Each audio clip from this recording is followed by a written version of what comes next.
Hello दोस्तों।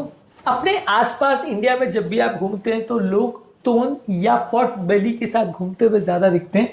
Main लोगों में पॉट बेली या बड़ा पेट होना बहुत ज़्यादा कॉमन है इंडियन में। वेस्टर्न कंट्रीज़ में या किसी भी और फॉरेन कंट्री में जब भी आप जाते हैं तो इतने ज़्यादा तोन या मोटे वाले लोग दिखने वाले आपको नहीं दिखेंगे, लेकिन ये इंडिया में ऐसा क्या स्पेसिफिक है जिसकी वजह से लोगों को ये पॉट बेली का प्रॉब्लम ज़्यादा देखने को मिलता है। आज इसके फैक्टर्स पर बात करेंगे। इसमें देखिए जेनेटिक्स कुछ रोल डेफिनेटली प्ले करता है, लेकिन और भी कई चीज़ें हैं जो सिग्निफिकेंट रोल प्ले कर सकती है। बहुत सारे प्रॉब्लम्स हैं जो मेटाबॉलिक इश्यूज लेके आती हैं इंडियन पॉपुलेशन में। इसके बारे में जानना और समझना ज़रूरी है ताकि हम इसे प्रॉपर अवॉइड कर सकें और इससे अपनी पॉपुलेशन को बचा सकें। तो आज का टॉपिक है इंडियंस में ज़्यादातर ये पॉट बेली या ज़्यादा बड़ा पेट या तोन क्यों दिखती है, ज़्यादा कॉमन ये क्यों है बाकी पॉपुलेशन से। आज इसको डिस्कस करेंगे। टॉपिक पर जाने से पहले जो लोग हमारे चैनल पर नए हैं उन्हें रिक्वेस्ट करूँगा कि चैनल को सब्सक्राइब करें। हमारे सर्वे बताता है कि हमारे चैनल को देखने वाले 80-85% लोग चैनल को देखते ज़रूर है लेकिन सब्सक्राइब नहीं करते। आपका ये छोटा 1-2 सेकंड में किया जाने वाला एक्टिविटी हमारे चैनल को बहुत प्रमोट करता है, बहुत इंकरेज करता है और ज़्यादातर बहुत सारे लोगों तक इसको यूट्यूब द्वारा पहुँचाने में मदद करता है। इसलिए थोड़ा समय निकाल कर ये हमारी हेल्प ज़रूर करें। टॉपिक के दौरान कुछ इंटरेस्टिंग साइंटिफिक फैक्ट्स, कुछ प्रैक्टिकल यूटिलिटी की बातें, कुछ साइंटिफिक स्टडीज़ और कुछ इंटरेस्टिंग बातें आपको बताऊंगा, इसलिए बने रहिए हमारे साथ एंड तक। चलिए शुरू करते हैं मेरे साथ ये का सफ़र। क्या आपने परिवार में किसी व्यक्ति को देखा है जिसको बहुत बड़ा पेट या पॉट बेली है, या आपके आसपास में कितने लोग हैं जिनको आपने इस पॉट बेली के साथ देखा है, या इस तरह का चेंज किया आपने इंडिया और बाकी कंट्रीज़ में कंपेरेटिव एनालिसिस करके देखा है? कमेंट सेक्शन में लिख कर हमें बताएं। देखिए ऑब्वियसली इसमें जेनेटिक्स का कुछ रोल ज़रूर है। इंडियंस लोगों में कंपेरेटिवली विसरल फैट यानी ऑर्गन्स में फैट होने का चांस ज़्यादा है। इवन नॉर्मल बीएमआई के साथ भी comparatively fat distribution pattern Indian लोग का ज़्यादा अनहेल्दी है, जिसकी वजह से इंडिया में ज़्यादा लोग आपको मोटे दिखते हैं। इवन हमने कई ऐसे लोग देखे जिनके नॉर्मल बीएमआई हो, बीएमआई 22-23 के आसपास हो। रिसेंटली भी एक पेशेंट हमारे पास आए थे जिनका प्रोट्रूडिंग बेली था। तो विसरल फैट या अब्डोमिनल फैट इंडिया में ज़्यादा देखने को मिलता है। थोड़ा सा फैट डिस्ट्रीब्यूशन का पैटर्न गड़बड़ है। हालांकि ये जेनेटिक लेवल पर अगर है तो इसके बारे में हम ज़्यादा कुछ नहीं कर सकते, लेकिन इसके और भी बहुत सारे फैक्टर्स हैं जिसके बारे में हम आगे बात करेंगे। एक स्टडी पब्लिश हुई थी याजनिक की, ये 1951 में पब्लिश हुई थी, जिसमें बताया गया था कि इंडियन पॉपुलेशन में अब्डोमिनल विसरल फैट यूरोपियंस जिनका बॉडी मास इंडेक्स सेम भी हो उनके कंपेरिजन में ज़्यादा देखने को मिलता है। इसके अलावा जो सबसे इंपॉर्टेंट फैक्टर मुझे लगता है कि यहाँ पे लोग रिफाइंड कार्बोहाइड्रेट्स और मैदे से बनी हुई चीज़ बहुत ज़्यादा खाते हैं, शुगर बहुत ज़्यादा खाते हैं, प्रोसेस फूड बहुत ज़्यादा खाते हैं, और ये एक बहुत इंपॉर्टेंट कारण है जिसकी वजह से लोगों का बेली फैट ज़्यादा होता है। मीठा खाने की आदत भी यहाँ बहुत ज़्यादा है। हर ओकेजन में, हर फेस्टिवल में यहाँ मीठा खाना और अलग अलग तरह की मिठाइयाँ खाने का बहुत ज़्यादा शौक है। बहुत सारे लोग ऐसे हैं जिनका कोई भी टाइम का खाना ही पूरा नहीं होता मीठे के बिना। ये मुझे लगता है कि एक बहुत बड़ा और रादर सबसे बड़ा इंपॉर्टेंट फैक्टर है जिसकी वजह से यहाँ पे बहुत ज़्यादा ओबेसिटी देखने मिलती है।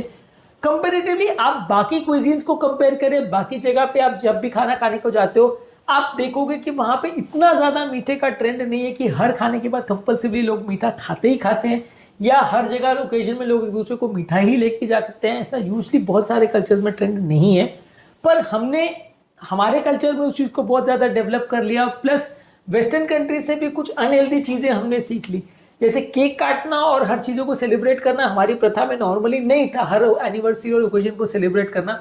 लेकिन ये चीज़ जो कि वेस्टर्न सोसाइटी की थोड़ी गलत चीज़ थी, हमने भी सीख लिया।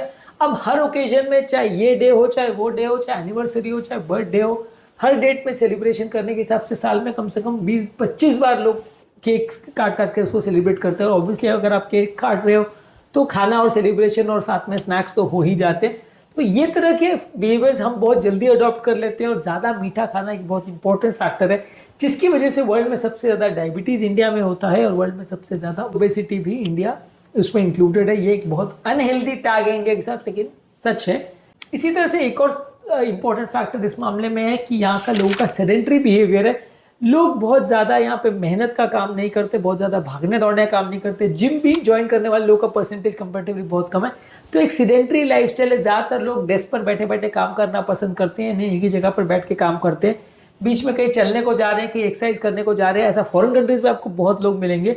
सिंगापुर रिसेंटली में गया था तो वहाँ पे बीच के पास या वहाँ पे जो उनकी नदी है, वहाँ दिन के टाइम 12-1 बजे भी वर्किंग डे के दौरान भी लोग दौड़ते हुए आपको मिल रहे थे, दैट वॉज वेरी सरप्राइजिंग कि ऑफिस टाइम पे जहाँ 12-1 बजे का टाइम हो रहा है वहाँ पे भी लोग बीच के पास दौड़ रहे हैं और एक्सरसाइज कर रहे हैं। सुबह शाम इतने लोग वहाँ पे एक्सरसाइज करते हुए मिलते हैं हर टाइम पे वहाँ पर। कंपेरेटिवली अपने यहाँ वो ट्रेंड थोड़ा थोड़ा डेवलप हो रहा है, लेकिन उतना ज़्यादा नहीं है। और अगर वो डेवलप हो भी रहा है तो खाली बहुत ज़्यादा अपर क्लास या अपर मिडिल क्लास में ही है, जो कि less than 5% of the population है। 95% ऑफ द पॉपुलेशन नहीं वो फॉलो कर पाती, क्योंकि यहाँ पे पॉवर्टी बहुत ज़्यादा है। इसकी वजह से भी एक इंपॉर्टेंट प्रॉब्लम है कि यहाँ पे लोग एक्सरसाइज को या मेहनत के काम को बहुत ज़्यादा नहीं कर पाते हैं, और अगर मेहनत करते भी है तो भी आजीविका चलाने के हिसाब से करते हैं, कोई हेल्थ बनाने के हिसाब से मेहनत करते हैं, वैसा यूजुअली यहाँ पे बहुत कम देखा जाता है। तो ये एक इम्पोर्टेंट कारण है जिसकी वजह से इंडिया में मोटापा ज़्यादा देखने को मिल सकता है।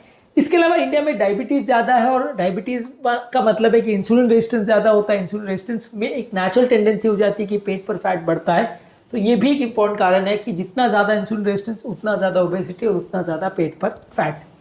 इंडिया में लोगों पर मेंटल स्ट्रेस भी बहुत ज़्यादा है। अलग अलग तरह के लोग अलग अलग प्रोफेशन में और अलग अलग लाइफस्टाइल में बहुत ज़्यादा स्ट्रेस का सामना करते हैं।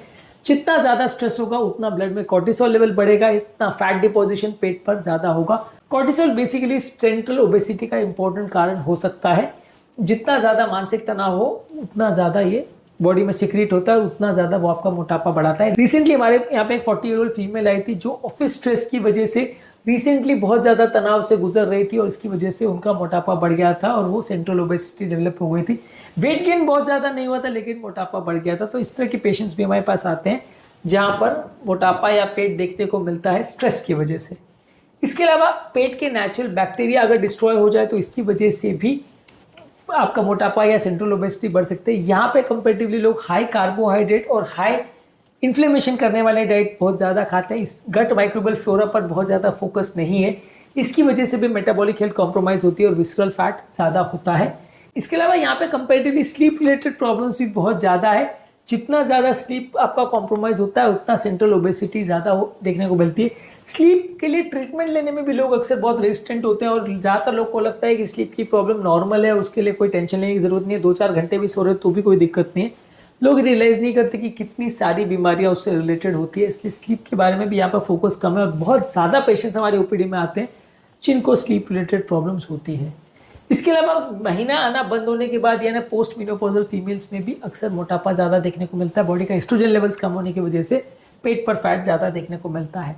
इसके अलावा अर्बनाइजेशन यानी सिटी या वेस्टर्न डाइट को अडॉप्ट करना भी एक इम्पॉर्टेंट कारण है जिसकी वजह से ओबेसिटी बढ़ी है। पिछले कई सालों में अपने आसपास आपने बेकरीज का खुलना और स्वीट शॉप्स का खुलना बहुत ज़्यादा देखा होगा। आप किसी भी गली में आपको शायद याद नहीं पड़ता होगा जहाँ पे कोई बेकरी शॉप नहीं हो या कोई स्वीट की या इस तरह की कोई शॉप नहीं हो। कोई भी आपने स्ट्रीट फूड की शॉप नहीं देखी होगी जो आपको बहुत ज़्यादा चीज़ या बहुत ज़्यादा ऑयली चीज़ें नहीं खिलाता हो। शायद ही आपको ऐसी कोई स्ट्रीट फूड की दुकान याद होगी जो आपको हेल्दी खाना या कोई ऐसी डिश खिलाता हो जो एक्चुअल में हेल्दी हो, जिसको खाना आपको नुकसानदायक ना हो। तो यहाँ पे ज़्यादातर स्ट्रीट फूड से लेकर ज़्यादातर हर जगह दुकानों पे मिलने वाला फूड प्रिडोमिनेटली अनहेल्दी होता है, और ये ट्रेंड पहले से काफ़ी बड़ा है जिसके वजह से लोगों में पेट का प्रॉब्लम या पेट बढ़ने का प्रॉब्लम ज़्यादा देखने को मिल रहा है। इसके अलावा इंडिया में अल्कोहल कंजम्पशन भी काफ़ी है। अगर अल्कोहल कंजम्पशन ज़्यादा होता है तो इसकी वजह से भी फैट एक्यूमुलेशन बढ़ता है, और ऐसा देखा गया है कि इंडियंस में अल्कोहल की वजह से फैट बढ़ने का चांस कंपेरेटिवली ज़्यादा है। मॉडरेट मात्रा में भी अल्कोहल लेने से यहाँ सेंट्रल ओबेसिटी ज़्यादा होती है, या ये भी कुछ जेनेटिक टेंडेंसीज की वजह से है। इसके अलावा ओवरऑल कुछ हेरिडिटरी फैक्टर्स भी हैं जो इसको इन्फ्लुएंस करते हैं। कहने का मतलब ये है कि बहुत सारे फैक्टर्स हैं जो इसको इन्फ्लुएंस करते हैं। आपकी नज़र में कौन सा सबसे इंपॉर्टेंट फैक्टर है, कमेंट सेक्शन में लिख के हमें बताएं। उम्मीद करूंगा कि आपको ये पॉइंट्स क्लियर हो गए होंगे कि कौन कौन से कारण हैं जिसकी वजह से सेंट्रल ओबेसिटी होती है। मेरे हिसाब से मेरा फाइनल वर्डिक्ट ये है कि बहुत सारे कारण हैं जो इसमें रोल प्ले करते हैं। मेनली काफ़ी चीज़ें हमारी डाइट, हमारी लाइफस्टाइल, हमारे खाने पीने, रहने सहने के तरीके और लैक ऑफ एक्सरसाइज से रिलेटेड है। कुछ जेनेटिक फैक्टर्स भी हैं जिस पर आपका कंट्रोल नहीं है, पर ओबियसली बाकी चीज़ों पर जिस पर आपका कंट्रोल है उस पर आपको ज़रूर प्रयास करना चाहिए, नहीं तो मोटापे का प्रॉब्लम कंट्रोल नहीं होगा और फ्यूचर में हमारी आगे आने वाली जनरेशन में ये एक बहुत नॉर्मल चीज़ हो जाएगा कि हर व्यक्ति तून लेके ही घूमेगा और आसपास आपको 80-90% पॉपुलेशन ही ऐसी ही दिखेगी। उम्मीद करूँगा कि आज के टॉपिक में कुछ नई बातें जानने को मिली होगी। जो लोग हमारे चैनल पर नए हैं उन्हें रिक्वेस्ट करूँगा कि चैनल को सब्सक्राइब करें। हमारे चैनल के 80-90% जो पेशेंट्स हमारे चैनल को देखते हैं रेगुलरली लेकिन सब्सक्राइब नहीं करते, आपका ये छोटा 1-2 सेकंड में होने वाला फ्री स्टेप हमारे चैनल को प्रमोट करने में और ज़्यादा लोगों तक इसकी रीच बढ़ाने में काफ़ी मदद करता है, इसलिए थोड़ा सा समय निकाल कर ये ज़रूर प्रयास करें। आपके कमेंट्स हमें ये बताने में मदद करते हैं कि आपको हमारा कंटेंट कैसा लग रहा है, प्लस हमारे लिए मोटिवेशन और इंस्पिरेशन का भी काम करते हैं, इसलिए वीडियोज़ को देखते रहिए, शेयर करते रहिए और हेल्थ के सफ़र में हमारे साथ आगे बढ़ते रहिए।